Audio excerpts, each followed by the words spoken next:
नमस्कार दोस्तों, स्वागत है आपका मेरे चैनल कॉमिक्स लाइफ में। शुरू करते हैं भेड़िया की अमर प्रेम सीरीज प्रेम रतन। प्रेम तड़प और प्रेम प्रतीक में हमने देखा शैतान भूकरक ने इस बार ओथेपो का ताज लाने की जिम्मेदारी सौंपी है पराक्षी के प्रेमी रचित को।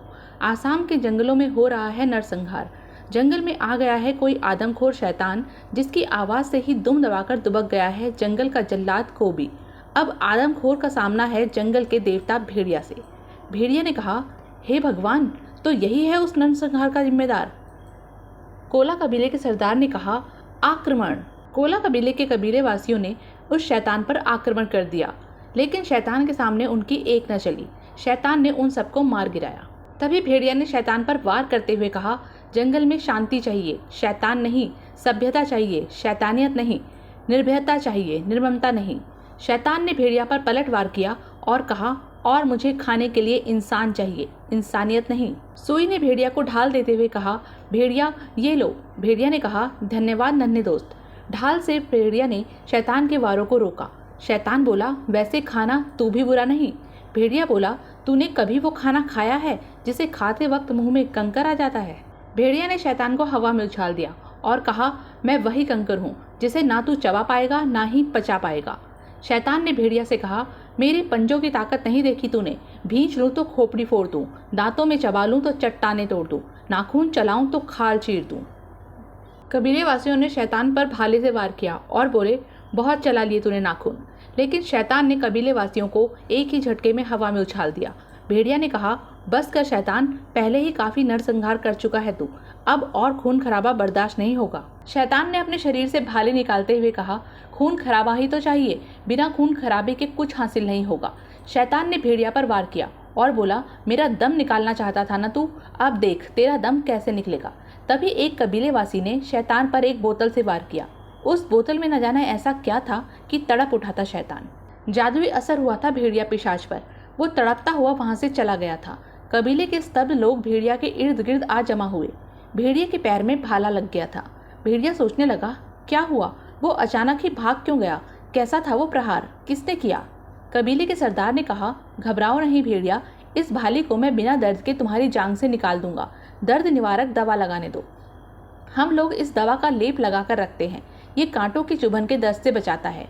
भेड़िया ने कहा, हाँ वाकई दर्द नहीं हुआ। सरदार बोले, भेड़िया हम भूल पर थे, आज सुई के कारण हमारा कबीला बच सका। यदि वो समय पर नगाड़ा न बजाता तो तुम्हें भेड़िया पिशाच के यहाँ होने की सूचना न मिल पाती और वो शैतान यहाँ मौत का तांडव मचाकर चला जाता। तुमने कहा था हम तुम्हारी सुरक्षा के दायरे में आए, तब मैंने मना किया था। क्या अब तुम हमारे कबीले को अपनी सुरक्षा के दायरे में लोगे भेड़िया? भेड़िया ने कहा, जरूर, तुम्हें अवश्य ही इसका लाभ मिलेगा। दूसरे कबीलों से संपर्क साधने के लिए तुम इन कंटीली झाड़ियों को साफ करके आवागमन के रास्ते बनाओ। मैं तुम्हारे कबीले को दूंगा अपनी सुरक्षा। तभी एक कबीले वासी ने कहा, कन छपड़ा ओका टुच्चू। सरदार बोले, क्या बकते हो? भेड़िया ने कहा, क्या हुआ? सरदार ने कहा, भेड़िया ये कह रहा है कि देवी नोकिया की हथेली पर स्थित लश्कारा रत्न गायब है। भेड़िया ने कहा, अब से पहले उसे कब देखा था? सरदार बोले, भेड़िया पिशाच के आगमन से पूर्व वो देवी की हथेली पर स्थापित था। जरूर भेड़िया पिशाच ही उसे ले गया है। वो रत्न अद्भुत है, कई 100 सालों से नोकिया देवी की हथेली पर स्थापित है। कैसे आया, कहाँ से आया, कब आया, कोई नहीं जानता। लेकिन कबीले में ये मान्यता है भेड़िया कि पूर्णमासी की चांदनी रात में वो रत्न निराली किरणें छोड़ता है। वो किरणें मुग्ध कर देने वाली होती हैं। उनसे कबीले के युवा जोड़ों में प्रेम का प्रस्फुटन होता है, जिससे कबीले का वंश चलता है। पूरा कबीला प्रेममय हो जाता है। वो प्रेम रत्न है भेड़िया। उस रत्न के साथ कबीले के लोगों की भावनाएं जुड़ी हैं। देवी रुष्ट हो जाएगी, रत्न के बिना प्रेम मर जाएगा। भेड़िया ने कहा, प्रेम हृदय में रहता है, हर धड़कन के साथ धड़कता है।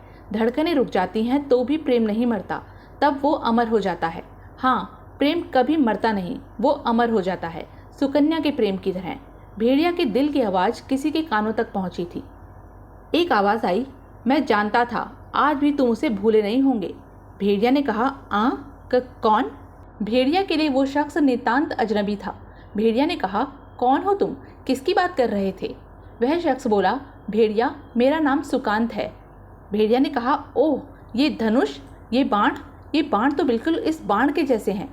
इसका मतलब वो बाण तुमने चलाया था जिसकी चोट से वो पिशाच तड़पकर भाग खड़ा हुआ था। सुकांत बोला, बाण की चोट से नहीं भेड़िया, उस पर बंधे पात्र के जल के प्रभाव से। वो पवित्र देव सरोवर का जल था। कहते हैं देवता पृथ्वी पर भ्रमण करने को उतरे थे। सूर्य की तपिश के कारण उन्होंने स्नान करने की इच्छा की। तब जल देवता ने उस सरोवर का निर्माण किया था। ये जल उसी देव सरोवर का था।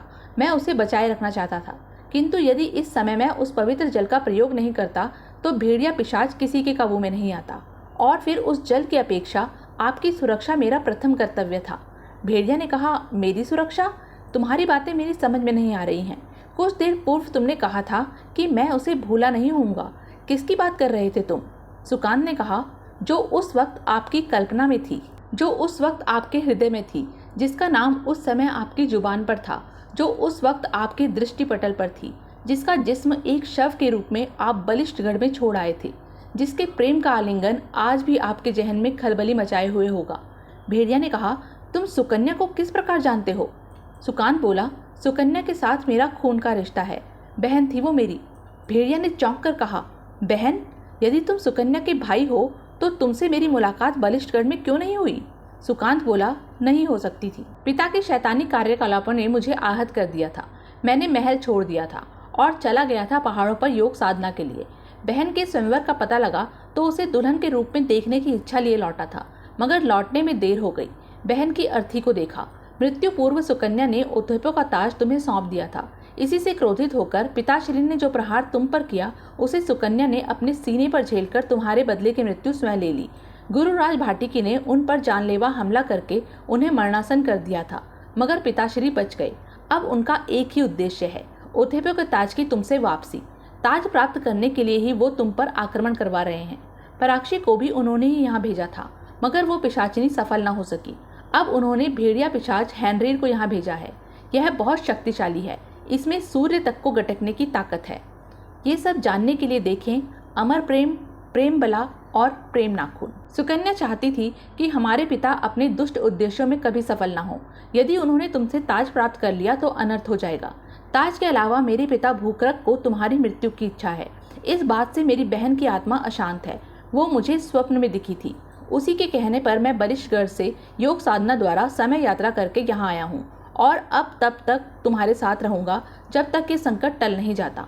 भेड़िया सोचने लगा, ओह, ये सुकन्या के बारे में बहुत कुछ जानता है। क्या ये सच कह रहा है? कहीं इसमें कोई षड्यंत्र तो नहीं? क्या ये वाकई सुकन्या का भाई है? हाँ, इसके चेहरे में सुकन्या का अक्स देखने को मिल रहा है, जैसे भाई बहनों की शक्लें एक दूसरे से कुछ हद तक मिल जाती हैं। सुकांत ने कहा, क्या सोच रहे हो? क्या मुझे साक्ष्य देना होगा कि मैं सुकन्या का भाई हूँ या नहीं? क्या इसके अलावा नीलमणि के बारे में बताना काफी ना होगा, जो अंतिम सांस के साथ मेरी बहन ने तुम्हें सौंपी थी? भेड़िया ने कहा, ओह, मुझे तुम्हारी बात पर जरा भी अविश्वास नहीं, मगर सुकांत, वो ताज अब मेरे पास नहीं है। उस खूनी ताज को कैसे अपने पास रख सकता था, जिसके कारण सुकन्या की जान गई?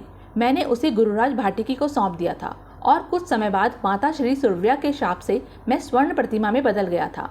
अब तो 50,000 साल बीत चुके हैं। अब भेड़िया देव जाने ताज कहाँ होगा। भूकरक गलत स्थान व व्यक्ति के पास उसकी खोज कर रहा है। सुकांत ने कहा, पिताश्री जैसा शैतान व्यक्ति इतनी बड़ी भूल नहीं कर सकता।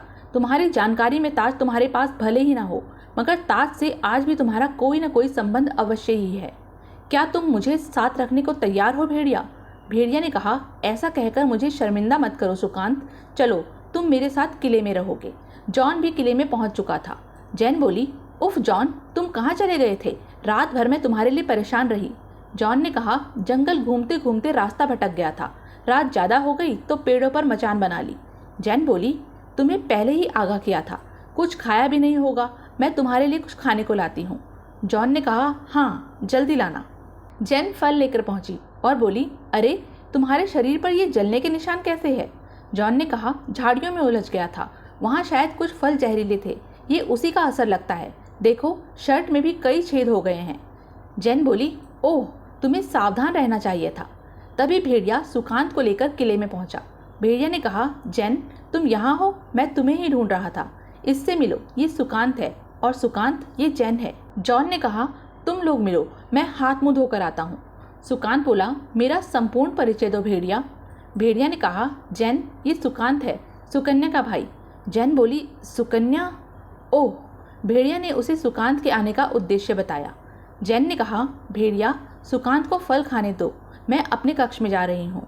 भेड़िया सोचने लगा, इन हालातों में मैं उसे सुकांत के विषय में नहीं बताना चाहता था, मगर झूठ भी बोलना नहीं चाहता था। भेड़िया ने सुकांत से कहा, सुकांत चलो मैं तुम्हें तुम्हारा कक्ष दिखा दूं। तो यह थी अब तक की कहानी। आगे की कहानी जानने के लिए बने रहें मेरे साथ। और हाँ, मेरे चैनल को लाइक, शेयर और सब्सक्राइब करना ना भूलें। धन्यवाद।